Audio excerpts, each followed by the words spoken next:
Hello friends, welcome to my channel. വളരെ എളുപ്പത്തിൽ ഉണ്ടാക്കിയെടുക്കാൻ പറ്റുന്ന ഒരു ബനാന കേക്കാണ് ഇന്ന് ഉണ്ടാക്കാൻ പോകുന്നത്. അപ്പോൾ അതെങ്ങനെയെന്ന് നോക്കിയാലോ. അതിനായിട്ട് 1/2 കപ്പ് പഞ്ചസാര കാരമലൈസ് ചെയ്തിട്ട് റെഡിയാക്കി വെച്ചിട്ടുണ്ട്. ഈ കേക്കിലേക്ക് 2 കോഴിമുട്ടയാണ് വേണ്ടത്. ഇനി ഇതിലേക്ക് 1 കപ്പ് മൈദ എടുത്തിട്ടുണ്ട്. 1 ടീസ്പൂൺ ബേക്കിംഗ് പൗഡർ ചേർത്ത് കൊടുക്കുക. 1/4 ടീസ്പൂൺ ബേക്കിംഗ് സോഡ ചേർത്ത് കൊടുക്കുക. ഇനി എല്ലാം കൂടെ ഒരു തവണ അരിച്ചെടുക്കാം. ഇനി നമ്മൾ എടുത്തു വെച്ചിട്ടുള്ള കോഴിമുട്ടയിലേക്ക് 1 ടീസ്പൂൺ വാനില എസൻസ് ചേർത്ത് കൊടുക്കുക.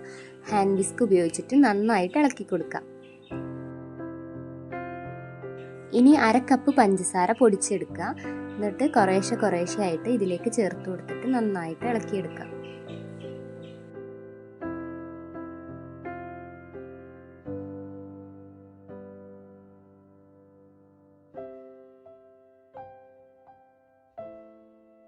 ഒരു 2-3 മിനിറ്റ് നന്നായിട്ട് ഇളക്കി യോജിപ്പിച്ചെടുക്കണം കേട്ടോ.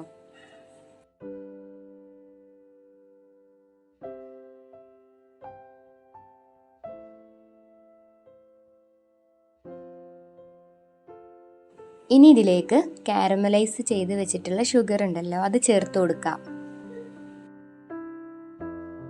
ഇനി ഇതിലേക്ക് 1/2 കപ്പ് സൺഫ്ലവർ ഓയിൽ ചേർത്ത് കൊടുക്കാം. ശേഷം നന്നായിട്ട് ഇളക്കി യോജിപ്പിക്കാം. മാറ്റി വെച്ചിട്ടുള്ള ഡ്രൈ ഇൻഗ്രീഡിയൻസിലേക്ക് ഒരു നുള്ളു ഉപ്പ് ചേർത്ത് കൊടുക്കാം. നേരത്തെ ചേർത്ത് കൊടുക്കാൻ വിട്ടുപോയതാണ്.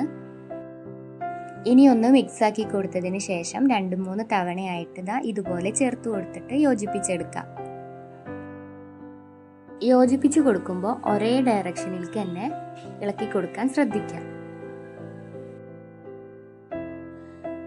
ബേക്ക് ചെയ്യാനുള്ള പാത്രം ഒരു 10 മിനിറ്റ് പ്രീഹീറ്റ് ചെയ്തെടുക്കണം. അപ്പോൾ ഈ സമയത്ത് തന്നെ നമുക്ക് ബേക്ക് ചെയ്യാനുള്ള പാത്രം പ്രീഹീറ്റ് ചെയ്യാനായിട്ട് വെച്ച് കൊടുക്കാം.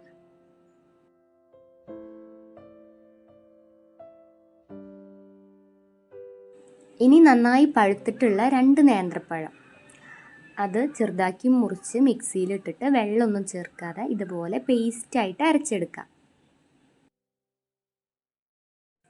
ഇനി അത് ബാറ്ററിലേക്ക് ചേർത്ത് കൊടുത്തിട്ട് നന്നായിട്ട് യോജിപ്പിച്ചെടുക്കാം.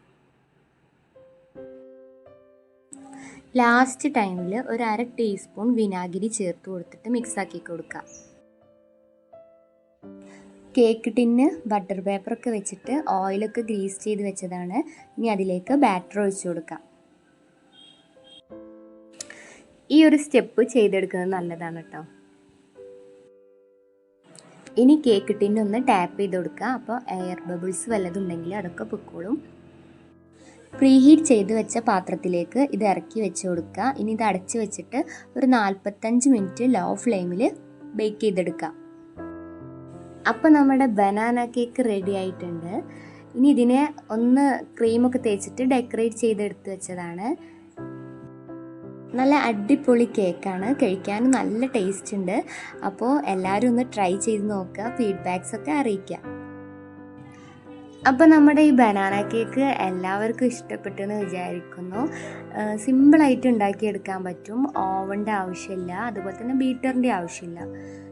അപ്പോൾ അടുത്ത വീഡിയോ ഇട്ട് വരുന്നത് വരെ ബൈ ബൈ.